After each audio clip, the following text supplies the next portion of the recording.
Алтынның балдай базары, жараланып барсам жазады.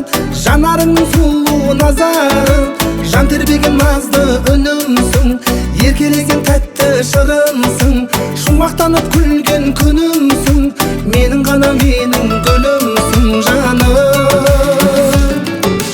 Гүлім десем гүлім маған, күнім десем күнім маған, алып ұшқан жүрек сені сәл көрмесе шырылдаған.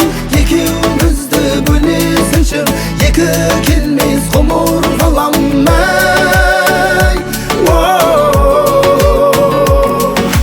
Гүлім десем гүлім маған, күнім десем күнім маған, сенің таза табиғатың өмірімді сұлулаған. Екеумізді бөлмесінші,